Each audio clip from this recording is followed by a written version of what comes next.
আছো তোমরা সবাই? আশা করি ভালোই আছো। আর তোমরা দেখছো তোমাদের প্রিয় YouTube channel quick mathematics. So আমরা আপকামিং 2024 সালে যে মাধ্যমিক এক্সামটা হবে সেই এক্সামের life science and physical science সম্পর্কিত সাজেশন দিচ্ছিলাম। আমরা আগের ভিডিওতে লাইফ সায়েন্সের প্রায় অর্ধেক পোর্শনের সাজেশন দিয়ে দিয়েছি, আর কিছুটা পোর্শন যেটা বাকি আছে সেটা আজকেকার এই ভিডিওতে দিয়ে দেবো। সো তোমরা যারা মাধ্যমিক দেবে এবার 2024 সালে, তা তোমাদের জন্য এই ভিডিওটা খুবই ইম্পর্টেন্ট একটা ভিডিও। সো তোমরা দেখতে থাকো পুরো ভিডিওটা। আর যেগুলো আমি দিচ্ছি সাজেশন হিসাবে অতি অবশ্যই সেই কোয়েশ্চেনগুলোকে একটু ভালো করে ফলো করে যাবে এক্সামের সময়। দেখবে তোমরা পুরোপুরি 100% এর মধ্যে থেকে কমন পেয়ে যাবে। ঠিক আছে, তাহলে দেখতে থাকো পুরো ভিডিওটা। আর অতি অবশ্যই কিন্তু কোয়েশ্চেনগুলোকে দেখো, তোমাদের খুবই সুবিধা হবে। সো আমরা নেক্সট যে চ্যাপ্টার নিয়ে ডিসকাস করবো আজ, সেটা হলো তোমাদের লাইফ সায়েন্সের থার্ড চ্যাপ্টার, যেটা কি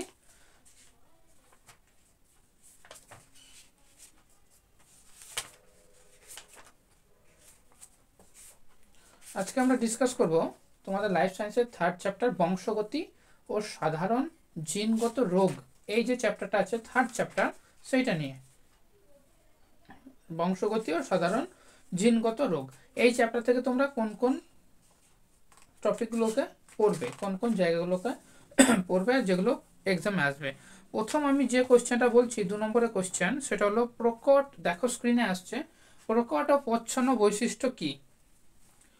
দেখো এই চ্যাপ্টার তোমরা পাবে প্রথমের দিকে আছে প্রকট বৈশিষ্ট্য আর প্রচ্ছন্ন বৈশিষ্ট্য। যেটা প্রকাশ পায় সেটা হলো প্রকট বৈশিষ্ট্য, যেটা প্রকাশ পায় না কিন্তু জিনের ভিতরে সেটা এক্সিস্ট করে সেটা হলো প্রচ্ছন্ন বৈশিষ্ট্য। সেই কোশ্চেনটা কিন্তু ইম্পর্টেন্ট এবারের জন্য। আর কি, মেন্ডেলের নির্বাচিত মোটর গাছের দুটি বিপরীতধর্মী বৈশিষ্ট্য লেখো, এটা ইম্পর্টেন্ট। এছাড়াও সব থেকে ইম্পর্টেন্ট এই চ্যাপ্টারের মধ্যে যে দুটো, সেটা হলো পৃথকী ভবনের সূত্র কি। দেখো মেন্ডেল যে পরীক্ষা দুটো করেছিল মোটর গাছ নিয়ে, সেখানে দুটো সূত্র দিয়েছিল, একটা হলো পৃথকী ভবনের সূত্র, একটা হলো স্বাধীন বিন্যাসের সূত্র। সেই দুটো সূত্রের মধ্যে কোনোটাই আগের বছর এক্সামে আসেনি, সেই এবারকার জন্য দুটোর মধ্যে একটা কিন্তু ভীষণভাবে ইম্পর্টেন্ট। আর কি আসতে চলেছে এবার, ক্রিস ক্রস উত্তরাধিকার কি। ক্রিস ক্রস উত্তরাধিকার যেটা তোমরা পেয়েছিলে, মানে কিভাবে রোগটা বংশ পরম্পরায় আসে আর কি, দাদুর থেকে কার, ঠাকুমার থেকে কার, সেই ঘটনাটাকে বলা হয় ক্রিস ক্রস উত্তরাধিকারী। ঠিক আছে, তো এই জিনিসটা কি সেটা কিন্তু তোমাদেরকে পড়তে হবে। এই কোশ্চেনটা কিন্তু এবারকার জন্য ভেরি ভেরি ইম্পর্টেন্ট। ফিনোটাইপ ও জিনোটাইপ অনুপাত কাকে বলে। ফিনোটাইপ ও জিনোটাইপ অনুপাত কাকে বলে, আর ফিনোটাইপ আর জিনোটাইপ অনুপাতটা কি। ঠিক আছে, দেখবে একটা 1:3:3:1 এরকম করে দেখবে ফিনোটাইপ আর জিনোটাইপ 1:2:2 এরকম করে একটা দেওয়া আছে। সো এই অনুপাত দুটোকে কিন্তু তোমাদেরকে মুখস্থ রাখতে হবে, যেটা এক্সামের জন্য ভীষণভাবে ইম্পর্টেন্ট। আর যেটা দ্বিসংকর জননের ফিনোটাইপ আর জিনোটাইপ আছে, সেটাই বেশিরভাগ আছে, সেটা কি 9। ফিনোটাইপটা হলো 9:3:3:1, আর এটা হলো ফিনোটাইপ। ঠিক আছে, আর জিনোটাইপটা কি, জিনোটাইপটা কি 1:2:2:4, তারপরে 1:2 আর 1:2 আর শেষে একটা 1 আছে। এটা হলো জিনোটাইপ অনুপাত। সো এইটাকে পড়বে। এরপরেও তোমাদেরকে এখান থেকে আরও যে কোশ্চেনগুলো পড়তে হবে, সেটা হলো অসম্পূর্ণ প্রকটতা। অসম্পূর্ণ প্রকটতা কি, সংকরায়ন হাইব্রিডাইজেশন কি, এগুলোকে পড়বে। এছাড়া আরও পড়বে অ্যালিল কি, ভীষণ ইম্পর্টেন্ট হলো অ্যালিল। অ্যালিল এই কোশ্চেনটা কিন্তু ভীষণ ইম্পর্টেন্ট। অ্যালিল, লোকাস, দ্বিসংকর জনন কাকে বলে, বিশুদ্ধ জীব ও সংকর জীব, এই দুটো ডেফিনেশন। আর কি, ফিনোটাইপ অনুপাত আর জিনোটাইপ অনুপাত কাকে বলে, আর অনুপাতটা। ফিনোটাইপ আর জিনোটাইপ অবশ্যই দ্বিসংখ্য জননের জন্য, এক সংখ্য জননের জন্য আসে না। এটা গেল আমার 2 নম্বরের কোশ্চেনের এই চ্যাপ্টারটা থেকে তোমাদের জন্য সাজেশন। এর মধ্যে থেকে তোমরা দেখবে অতি অবশ্যই 3 থেকে 4টে কোশ্চেন আসবেই আসবে। ঠিক আছে, আর এই চ্যাপ্টারের যে বড় কোশ্চেনগুলো আমি দিচ্ছি সেগুলো দেখো একটু। ফার্স্ট কোশ্চেন আমি যেটা দিচ্ছি, সংকরায়নের পরীক্ষায় কিভাবে প্রকট গুণ প্রকাশিত হয়, তা উদাহরণের সাহায্যে লেখো। এটা হলো ফার্স্ট কোশ্চেন। না, এটা 2 নম্বরের কোশ্চেন। 5 নম্বর কোশ্চেন এখন দিচ্ছি না, 2 নম্বরগুলো এখনো কমপ্লিট হয়নি। নেক্সট, মোটর গাছের ক্ষেত্রে পৃথকীভবনের সূত্র প্রতিষ্ঠা করার জন্য তোমাকে বৈশিষ্ট্য নির্বাচন করতে বলা হলো। এরকম বিপরীত গুণ সম্পন্ন দুটি বৈশিষ্ট্য নাম লাগে। একটু আগে বললাম বিপরীত বৈশিষ্ট্য সম্পন্ন দুটি গুণ, সেটা একটু বড় সড় করে লিখে দিল। এভাবে তোমাদেরকে গোমরা বানানোর জন্য দিতে পারে। নেক্সট কি, দ্বিসংকর জনন পরীক্ষার F2 জনুতে উৎপন্ন সংকর উদ্ভিদ capital Y capital R small R থেকে সকল সম্ভাব্য গ্যামেটগুলি কি কি হতে পারে। গ্যামেট, কি কি গ্যামেট তৈরি হতে পারে, এইখান থেকেও কিন্তু একটা কোশ্চেন থাকেই থাকে প্রত্যেক বছর। এছাড়া কি, অসম্পূর্ণ প্রকটতার ক্ষেত্রে এক সংকর জনন পরীক্ষায় F জনুতে ফিনোটাইপ ও জিনোটাইপ অনুপাত কি হবে, সেটা কার ক্ষেত্রে, অসম্পূর্ণ প্রকটতার ক্ষেত্রে। ঠিক আছে। আর কি, স্ত্রী দেহকে হোমোগ্যামেটিক লিঙ্গ বলা হয় কেন। ঠিক আছে। আর নেক্সট কি, অনেক পরিবার কন্যা সন্তান জন্মের জন্য মাতাকে দায়ী করে, এই ধারণাটি যথার্থ নয়, তা একটি ক্রসের সাহায্যে দেখাও। এটা যে ঠিক নয় এই ধারণাটা, সেটা তোমাকে একটা ছকের সাহায্যে দেখাতে হবে। এরকম করে ছক করে করে তোমাকে দেখাতে হবে। তো এতদূর গেল আমার 2 নম্বরের কোশ্চেন। এবার তোমাদেরকে 5 নম্বরের কোশ্চেনগুলো একটু বলে দিচ্ছি কি কি আসবে। একটি সংকর কালো গিনিপিকের সঙ্গে একটি বিশুদ্ধ সাদা গিনিপিকের মিলন ঘটালে যে যে ধরনের অপত্য গিনিপিক উৎপন্ন হতে পারে তার চেকার বোর্ডের সাহায্যে দেখাও। আর কি, মেন্ডেলের পৃথকীভবনের সূত্রটি বিবৃত করো। এই কোশ্চেনটা ইম্পর্টেন্ট। চেকার বোর্ড, এটা কিন্তু ইম্পর্টেন্ট। আর কি, মানুষের ক্ষেত্রে সন্তানের লিঙ্গ কিভাবে নির্ধারিত হয় তা একটি ক্রসের মাধ্যমে দেখাও। মানুষের ক্ষেত্রে লিঙ্গ নির্ধারণটা কিভাবে হয়, লিঙ্গ নির্ধারণ কোশ্চেনটাও কিন্তু প্রায় বছরই আসে। ঠিক আছে। আর কি, থ্যালাসেমিয়ায় আক্রান্ত কোনো শিশুর দেহে কি কি লক্ষণ প্রকাশিত হয়, সেই ক্ষেত্রে জেনেটিক কাউন্সিলিংয়ের সময় কি পরামর্শ দেওয়া উচিত, এটা লিখতে হবে। আর কি, হিমোফিলিয়ার উত্তরাধিকার কিভাবে ঘটে তা ব্যাখ্যা করো। হিমোফিলিয়া রোগটা কিভাবে পরবর্তী অপত্য জীবে কিভাবে সঞ্চারিত হয়, হিমোফিলিয়ার যে রোগটা এটা পরবর্তী অপত্যতে কিভাবে সঞ্চারিত হয় সেটা। আর কি, বর্ণান্ধতা বংশগত সঞ্চালন ঘটে তা একটি ক্রসের সাহায্যে দেখাও। ঠিক আছে। তাহলে বর্ণান্ধতা যে বংশ পরম্পরায় ঘটে সেটা তোমাদেরকে ক্রসের সাহায্যে দেখাতে হবে। এটাও কিন্তু ভীষণ ভীষণ ইম্পর্টেন্ট একটা কোশ্চেন। ঠিক আছে। এই যতগুলো বলছি আমি, এর মধ্যে তোমাকে চেকার বোর্ড অতি অবশ্যই করতে হবে, চেকার বোর্ডটা। ঠিক আছে। আর লিঙ্গ নির্ধারণের ক্ষেত্রে ক্রসের সাহায্যে দেখানো যে কোশ্চেনটা বললাম, লিঙ্গ নির্ধারণটা কিভাবে হয় মানুষের ক্ষেত্রে, এই কোশ্চেনটাও কিন্তু ভীষণভাবে ইম্পর্টেন্ট। আর লাস্ট কোশ্চেনটা একটু দেখে নিও। সো এই গেল তোমাদের বংশগতি ও জিনগত রোগ যে চ্যাপ্টারটা ছিল, এই চ্যাপ্টার সম্পর্কিত সম্ভাব্য কোশ্চেন। নেক্সট আমরা যে চ্যাপ্টারটা নিয়ে ডিসকাস করবো সেটা হলো অভিব্যক্তি ও অভিযোজন। এখান থেকেও কিন্তু অনেক কোশ্চেন আসে। সো এখান থেকে আমি তোমাদেরকে সাজেশন দিয়ে দিচ্ছি কি কি কোশ্চেন আসতে পারে। সেটা ফার্স্ট কোশ্চেন হলো তোমাদের ভেদ বা প্রকরণ কি। ঠিক আছে। ভীষণ ভীষণ ভীষণ ইম্পর্টেন্ট কোশ্চেন এবারকার জন্য, কারণ আগের বছর তোমাদের প্রাকৃতিক নির্বাচনটা চলে এসেছিল, সো এবার কিন্তু ভেদ বা প্রকরণ এই কোশ্চেনটা আসার চান্স খুবই বেশি। কনফার্ম, মানে ভেদটাকে তুমি ধরে নিতে পারো কনফার্ম চলে এসছে তোমাদের এক্সামে। ঠিক আছে। যোগ্যতমের উদ্বর্তন, হয় ভেদ বা প্রকরণ আসবে, না হলে যোগ্যতমের উদ্বর্তন, এটা আসবে। ঠিক আছে।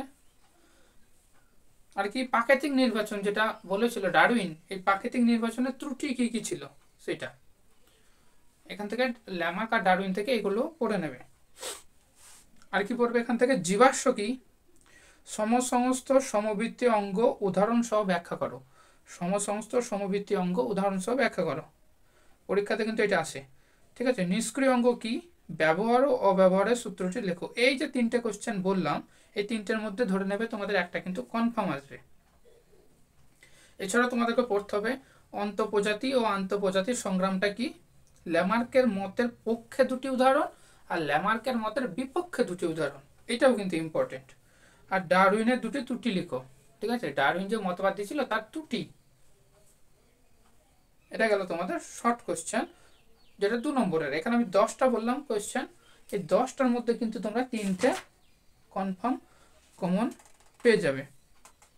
আর একটা এখান থেকে যেটা আমি লিখতে ভুলে গেছি, সেটা লেখা উচিত ছিল, যেটা হলো হট ডায়ালুপ স্যুপ।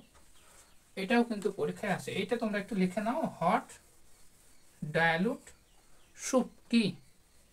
হট ডায়ালুপ স্যুপ। আর এই ধারণাটা কে দিয়েছিল? ওপারিনো হেলডেন, ঠিক আছে? এটা কিন্তু আসে, এটা একটু লিখে নিও, হট ডায়ালুপ স্যুপ। আর এই যে জিরাফের অগ্রপদ আর গ্রীবা লম্বা হওয়ার যে কারণটা, সেটা আগের বছর অলরেডি চলে এসেছিল, সেই বছর আর কিন্তু আসার চান্স খুবই কম।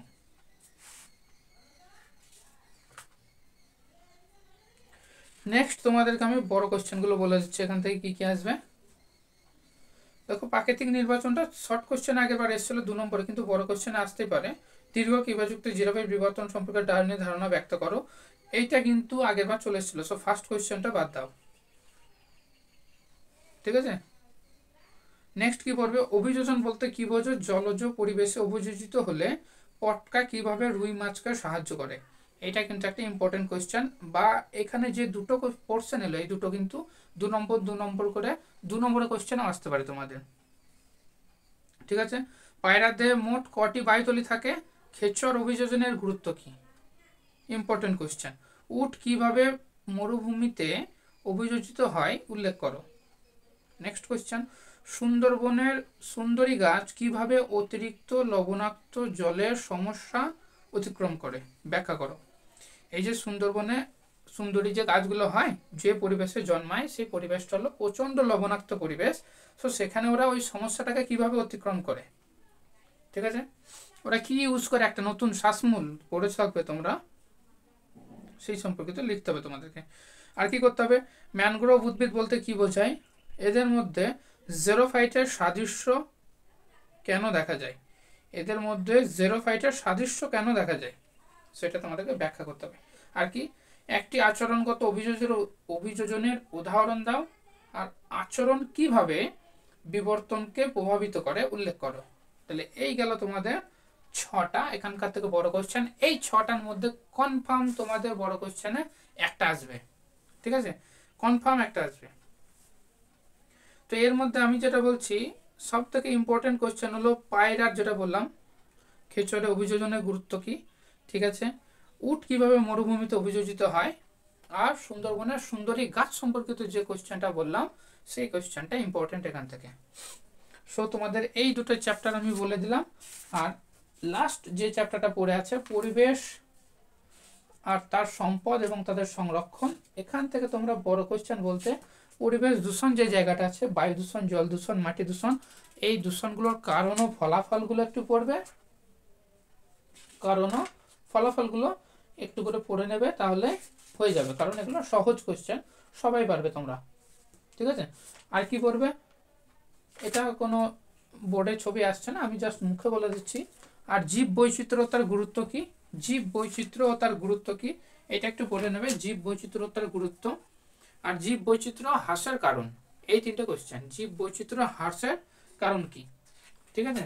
ব্যাস, এখান থেকে আর কিছু করার দরকার নেই তোমাদের, এইটুকু করলেই তোমাদের এই চ্যাপ্টারটা বড় কোশ্চেন কমপ্লিট। আর বাদ বাকি ছুটখাট কোশ্চেন এখান থেকে হতে পারে। কোন ন্যাশনাল পার্ক কোথায় আছে, কোন ন্যাশনাল পার্কে কোন প্রাণীকে রাখা হয়, কোন বিশেষ ধরনের প্রাণীকে রাখা হয়, ইনসিটু এক্সিটু কি, এইগুলো কিন্তু এখান থেকে আসতে পারে। আর যে হটস্পটের যে ব্যাপারটা ছিল, হটস্পট কি, ঠিক আছে? 4টে হটস্পট আছে আমাদের দেশে, সেই 4টে কি কি, ব্যাস। আর এখান থেকে আর কিছু আসার মতো নাই, ঠিক আছে? সো এটা গেল তোমাদের বায়োলজি সেকেন্ড পার্ট, অর্থাৎ পুরো বায়োলজি সাজেশন আমি দিলাম।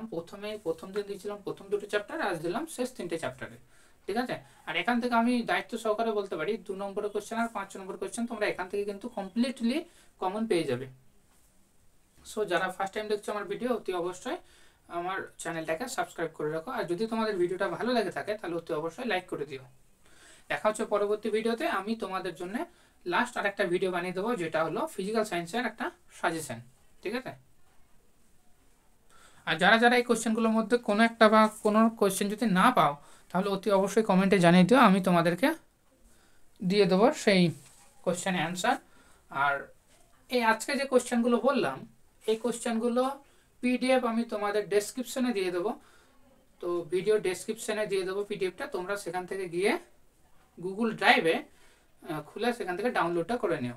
ঠিক আছে?